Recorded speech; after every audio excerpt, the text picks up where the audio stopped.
always felt the 9 most terrifying words in the English language are, I'm from the government and I'm here to help. We're from the government. We're here to help.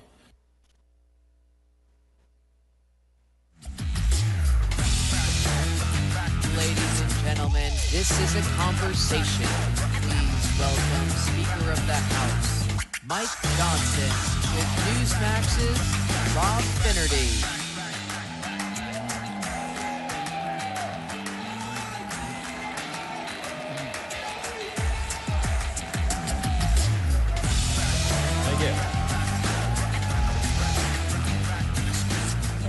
Good to see you, Mr. Speaker.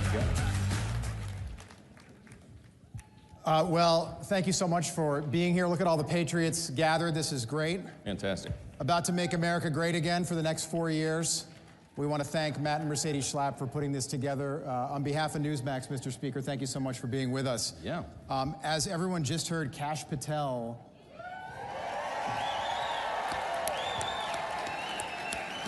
it's official. Murkowski and Collins voted against him. Mitch McConnell voted for him and announced that he's not going to run again in 2 years. I guess my question is, which one surprised you more today? Well, I'm glad he did it, and I want to tip my hat to Leader Thune and the Senate Republicans. They're getting the job done. The Trump cabinet is being confirmed. We need that. President Trump needs his team in place, and I'm really grateful that they're moving as quickly as they are, and they're setting a good pace, and so far, so good. So, Mr. Speaker, only twice in, I believe, 85 years has the president's party picked up seats in the midterm elections. But you are going to change that in 2 years. We are. There's a lot of reasons for that. We're going to defy history, and we're going to grow the House majority in 2 years and not lose the majority. I think everybody recognizes President Trump needs 4 years and not 2. And if they took the majority back, they would try to impeach him, they would open the border wide, they would create all sorts of chaos. So we have to win, and we will, and let me tell you why. Because we have a very favorable landscape. Right now, as we're sitting here today, 13 House Democrats are sitting in districts that President Trump won pretty handily. That's right. There's more than 20 districts that President Trump came within 5 points of winning. So we've got a great landscape to go out and play offense, not defense, but offense, to flip those seats into our column. And on top of that, we had an historic demographic shift in the election cycle. We all saw it happening. We had a record number of Hispanic and Latino voters, Black and African American voters, Jewish voters, union workers, all these groups that had not traditionally been in the Republican Party, but on the sheer force of Donald Trump's persona, they came into the party, and they're going to be with us for quite some time, because now we have a once-in-a-generation opportunity, Rob, to demonstrate for these people that it truly is our conservative policies that are better for them, that leads to human flourishing. It's better for individuals, families, communities, states, and the nation as a whole. We do that, we'll hold this majority for quite some time. Question I've wanted to ask you for a while. So before the election, Trump Force One, Donald Trump's personal plane, there was a photograph. I'm going to name you 4 people that were in this photograph. Kid Rock, RFK Jr., Elon Musk, Donald Trump. The 5th person, House Speaker Mike Johnson. That's my crew, man. Did you ever think that group would be together at 30,000 feet? You left out Jelly Roll. I mean, it's a great group. Yeah. We went to the UFC fight. It was in Madison Square Garden, and we did a round trip to Palm Beach, to South Florida, in the same night. So we arrived back at Palm Beach about 4:25 in the morning, and everybody you just named was up like it was the middle of the afternoon, man. It was a great event. But look, that's the power of President Trump. He brings together all sorts of people who would not otherwise be unified like that. And it's a great thing for the country. It's unifying for the country. And there's talent, and it's a motley crew sometimes, but in a beautiful way. And that's been one of the highlights of being Speaker, is hanging out with that crew. Absolutely. And you fit right in. Yeah. You fit right in. Can you explain why the left and why so many Democrats are enraged at Donald Trump right now for trying to end 2 wars that he did not start? I wish I could explain the Democrats. They're just enraged about everything. Think about it. Their policies and their parties are in totally disarray. They don't have a leader. They don't have a real vision forward. They don't know where they're going to head. The entire platform has been repudiated by the American people. The woke progressive nonsense has been stamped out. And so all they know to do is to lash out. I mean, think of it. They're opposing the ending of wars. They're opposing they're imposing the Doge effort, right? What Elon and the team are doing is what Congress has not had the ability to do. They have cracked the code. They're inside the belly of the beast of the bureaucracy, and the algorithms are crawling through. That's right. They're exposing this massive fraud, waste, and abuse that we have not been able to uncover because the deep state has hidden it from us. This is a revolutionary kind of moment. It really is. And I told Elon in his office Monday before last, I said, you think of this like a scientist and a data analyst, and I think of it like a constitutional law attorney and a historian. Elon, what we're going to do here is bring back the founders' original intent for the federal government, right? I mean, Rob, you know, you're a student of history as well. The founders wanted a lean, small federal government. They wanted most of the power pushed down to the states, as you know, and they wanted the federal government to be closely monitored by the duly elected representatives of the people in Congress. The problem is, Congress has not been able to do that job because they've been hiding the evidence, hiding the ball. Elon's on the inside, and that's why the Democrats are so nervous. He is right over the target right now. Yeah. It's been remarkable to see the Department of Government Efficiency. That's what DOGE stands for. Department of Government Efficiency, and Democrats are almost in this un-American position right now of being against their primary mission, which is to save the American taxpayer money, which to me doesn't make any sense. They like to spend the taxpayer's dollar. I don't think that's ever been... They sure do. They're for big government. That's what big government progressives do. They want the government to control every aspect of our lives. And the last 4 years, Biden-Harris administration, it was, regulations on steroids. And so now we have an opportunity to fix everything. We have a very ambitious, very aggressive legislative agenda because we have been given this opportunity by the voters to fix it. President Trump got 77 million popular votes, right? Yeah. In the House, House Republicans got 74.8 million popular votes. That's the highest total we've ever gotten. Wow. Yeah, so we see it as a mandate to dial all that back and to fix it, and you're seeing that happen very aggressively. The president is over 300 executive actions already, and we're going to codify so much of what he's doing so that the next team can't unwind it. That's right. In America, we hold presidential elections every 4 years. We did so during COVID. We did so during the Second World War. We did so during the Civil War. During the War of 1812, the White House was burned to the ground 3 months before James Madison was elected. How important is it for Ukraine to hold presidential elections? Well, it's very important, of course, and... because they were canceled last spring. That's right, and the president has pointed that out. And they claim to be a democracy. That's right. We need an end to the conflict, and what I've explained, I've done 2 panels at 2 different events this morning. I started the Republican Governors Association. They asked me about this, and I went to the big business leaders, Fortune 500 executives there. They all want to know the same thing. What is President Trump doing there? I said, you got to give him room to operate and do what he does. He's doing a level set, right? You've got to get both parties to come and bring about an end to this conflict, which will serve America's interest and everybody's interest around the world. But I think of it very much like a mediation or arbitration. If you're a lawyer, I'm a recovering lawyer, forgive me, I think of those terms. But when you start a mediation, you start an arbitration between 2 parties, you don't bring them into the room for that first meeting. You do it separately. So I think Zelensky complaining that he wasn't invited to the first meeting with Saudi Arabia and Russia is misplaced. I mean, what Trump's trying to do is do a level set, put the conditions in place for that real negotiation to happen, and we've got to allow him to do what he does. Remember, he wrote The Art of the Deal. He knows what he's doing. Absolutely. Okay? If that level set takes, let's say, 3, 6 months, or it drags on, do you see another funding bill for the war in Ukraine? Look, there's no appetite for that. What do you think? No. Yeah. We got our answer there. We have to bring it to an end, and I can tell you that our European allies understand the necessity of this as well. It's drug on too long. By some estimates, Russia's lost almost 700,000 troops, maybe more. The Ukrainians have suffered great losses. We have to bring an end to the conflict. President Trump is exactly right. It's time for it to end, and he is the brute force, I think, that can make that happen.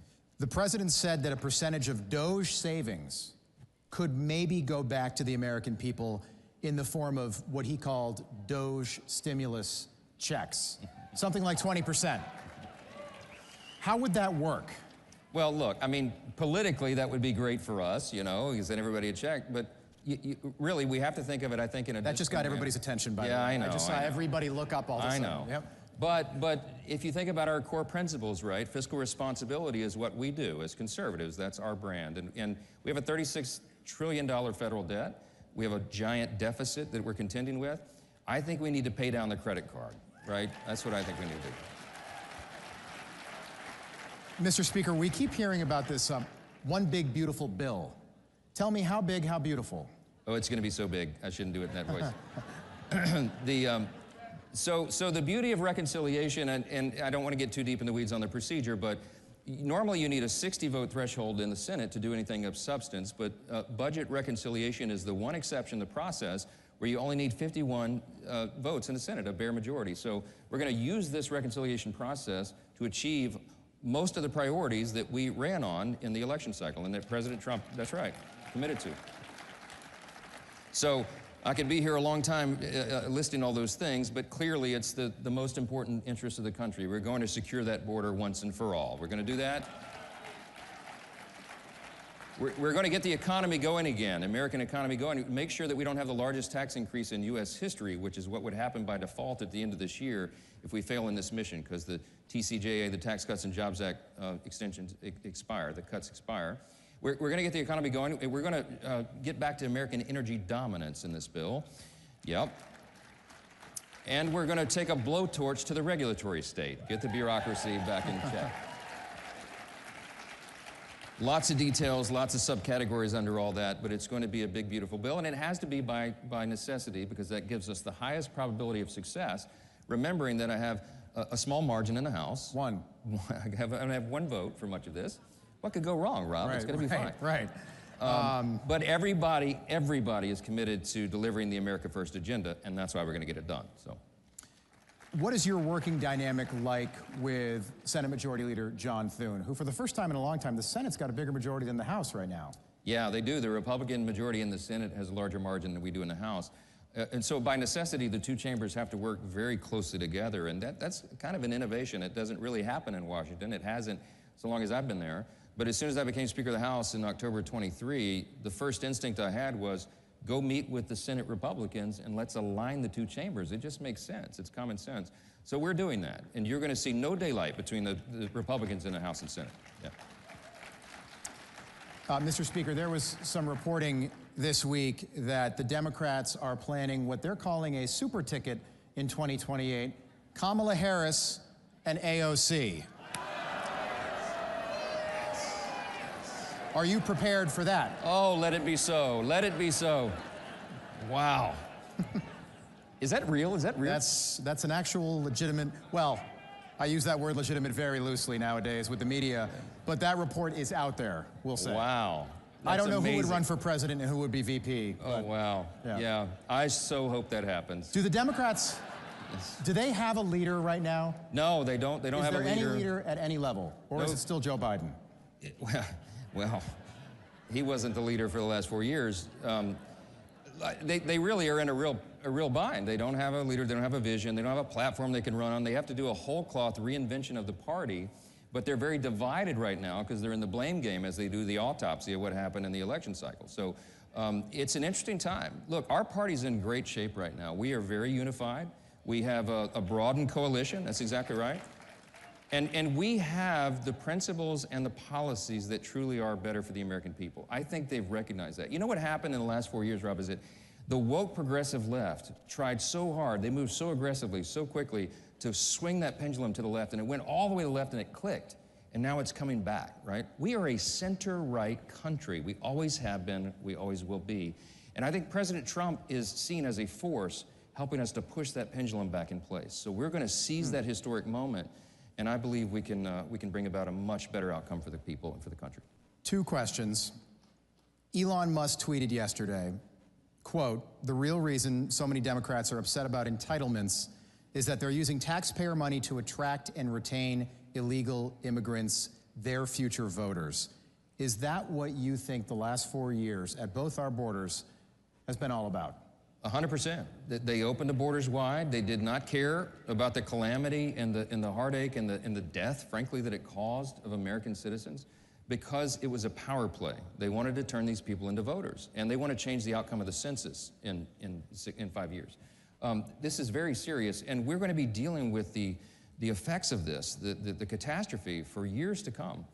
It's a terrible tragedy, and don't ever forget that that was their motive. It was for their own political gain that they put the American people in such jeopardy. Fentanyl alone is the leading cause of death for Americans between the ages of 18 and 45, and that's flowed open the border. Human trafficking, all of the atrocities. They lost hundreds of thousands of unaccompanied minors in the system somewhere to traffickers. All of it, they turned the other way. They could have sealed that border any moment. The president had the authority, and I asked him personally on multiple occasions. I pleaded with him. I begged Joe Biden, use your authority. And he'd look down at the floor and shuffle his shoes and say, I can't do that.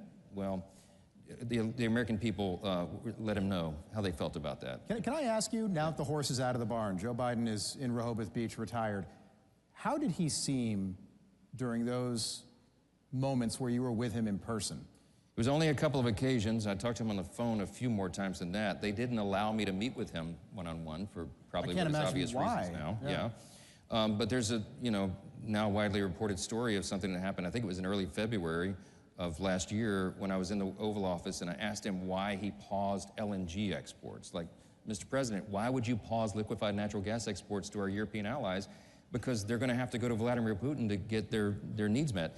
And he tried to argue with me and tell me that he didn't do that. And it occurred to me in this dialogue that he genuinely did not know what he had signed.